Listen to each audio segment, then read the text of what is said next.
Peace and blessings, everyone. It is National Director Deathwheel21. I'm on Instagram. I am on TikTok as Deathwheel21 and Facebook, and now I'm on YouTube because I'm not able, for some reason, I'm not able to post my videos in their entirety. So, if you like to follow me on TikTok, because that will be most of the Deathwheel information, unless I have something a little longer that I want to talk about here, is Deathwheel21 if you like to follow me. But anyway, today I want to talk about words. Words are powerful spells. You hear that a lot. And when you hear it, you usually think of negative things, because that's the example that most people use. Learning to speak life and not death into things and situations. Again, that's the example 99% of the time. And as always, I want to say, just because I dwell in the darkness does not mean I'm not a decent spirit. I know who and what I am, and I sit here because A, I was called, and B, I can see the stuff that you cannot, and I can alert you to it. Now I'm going to get back to the message. It seems that I always try to stay on task, but since I began this new journey of actually being obedient, that means that there may be some spiritual commercial breaks that don't come from me and are coming from ancestors to give messages to you. So I'm going to go ahead and get back to it. Let's get back on task. Your thought process, it makes you or it breaks you. Sometimes things that are happening, some of the obstacles and adversity that you have, they're not because evil forces are there, or groups are being put on you, or the devil is after you, just because you're met with obstacles and struggles. That's not to say that every day is sunshine and, that folks can dislike you so much that they wish ill on you, they pray against you, or they contact somebody like me to try to put something on you. What I'm saying is that you have to take a moment and go over your thought process. Your thought process, again, makes or breaks you. The beautiful thing is, with much work, we can change that. Today is not negative, not to me anyway. It's more of an enlightening thing, because I had this conversation a lot this year with a lot of different people, and I felt like I wanted to share it. So when we feel like we're going through it, the first thing we ask is, why is it happening? Or if you're like me, who's doing it? And you know what? It's all on you a lot of the time. Like, if you're religious, what are you praying for? What are you asking for? Not just religious, but like, what are you asking for? Like when you're talking to the ancestors or, God or whatever you believe in, what are you asking for? What are you saying? Are you asking for big things? Are you asking for small things? Like, what's going on in your heart and your head? What are you saying out loud to yourself, to other people? What are you saying? If you can find the answer to these questions and think about it for a moment, you will come up with some pretty amazing things. And as always, I believe in transparency, so I'm going to use myself as an example. So I am often overwhelmed. May not look like it. Well, shoot, it might, who knows? I'm not paying attention, but I'm often overwhelmed, and I feel like I have to carry a lot.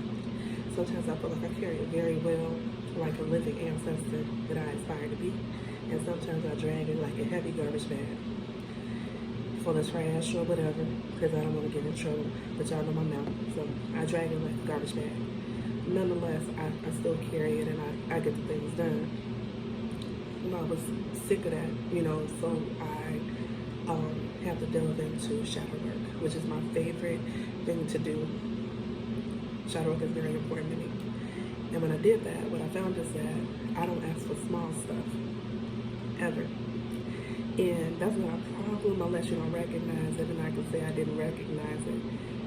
Like, for instance, I did not ask for my granddaughter to feel better or to get through her treatments well or anything like that. That's not what I asked for.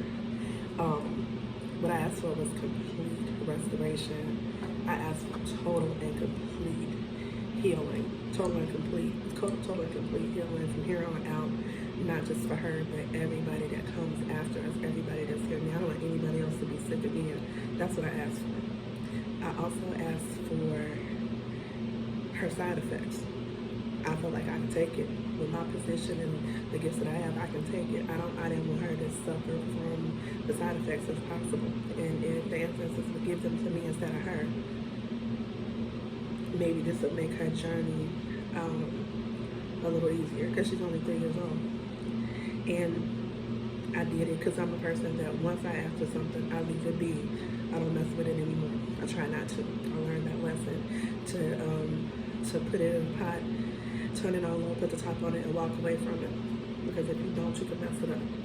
Anyway, as time went by, I started to get really bad headaches, digestive issues, body aches, insomnia, loss of appetite. My hair started breaking off, skin irritation, back pain, and hip pain, and all this stuff. And when I started to think about it, or even try to take something for it, because I don't believe in being in pain if I don't have to be, it was brought to my attention that I asked for this.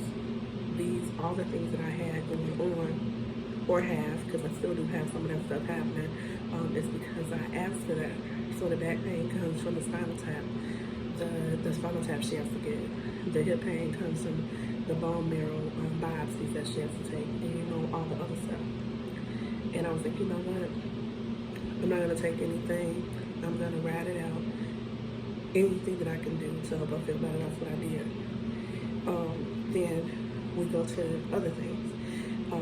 Just basic life needs. Like, I'm not asking for just a roof over my head or to make sure that we had enough food and everything. What I wanted was to ask the ancestors to increase my reach, increase my territory, not so it could come to me so I can go to it, to strengthen my legs, to strengthen my resolve, to strengthen my mind and my heart and my determination, my stubbornness, as people like to call it, because I don't want to wait for it. I want to go and get it. I want us to go and get it. I want to go get it so I can make sure I get it all, because if I wait for it to come to me, there's a possibility I may not receive everything that I'm supposed to receive. So let me go get it myself. So what this meant for me is that I was finally able to get another job. And when I got another job, I had to go for the first 3 months, I had to go to Ravenswood. I have no idea where that was. I had never been there before. Didn't even think I could get there on public transportation. Nonetheless, I made it and met with plenty of opposition. Then I moved to where I am now. I'm on the west side working now. I don't know anything about the west side because I've never really been out here. But I'm here. The commute is crazy, as I share on Facebook, but and I had no idea what this job was, but when I got here and got settled and was accepted so freely by everyone, I realized it was something that I actually was known to do other than being a doula. And in the process, I was able to provide for my family and encourage them to provide for themselves. So again, I don't ask for little stuff. Little things are great if that's your thing. And I'm not trying to sound funny or anything, because sometimes you do just need to be able to get through the day, to get through the moment, because you're grieving or you got a lot going on, or you just having one of those days. You just want to get through it. So I'm not talking about that. And maybe I am. It just depends on how you receive it or not receive it. I ask for big things. So when you ask for big things, you have to do big things. You have to be prepared for things to come your way, because you don't just get things. You do have to work for them. You have to prove that you're worthy. At least I do anyway. With the kind of ancestors that I have, the way my ancestors set up. So when I ask for things, like, I don't want a little bit. I want everything. I want my way. I'm on my way. I want it to be my time all the time. I want my needs met, even if I have to do it alone. And then that's another one. I fuss about being on my own and handle some pretty big stuff. There are some bits and things in my life that I've had to go through on my own when clearly I needed a support system and I didn't have it. And I used to ask why, but I understand that what I did was I literally asked to be able to handle things on my own. I did. I wanted to be like, I thought my dad was. That's not my mother. That's not a shot at my mother or anything like that. But you know, if you know my dad, he took care of us. He made sure that we had everything that we need. He couldn't have done that without my mother. But as far as going out there, going to get it and all that stuff, like he would bring home. My daddy could bring home some trees, and my mama would build a house out of it. But you know, just saying, like being able to take care of family and things. And I was like, I wanted to be able to do it on my own so that I would appreciate it, so that I could help others. I wanted to be a support system. I didn't want a support system, if that makes any sense.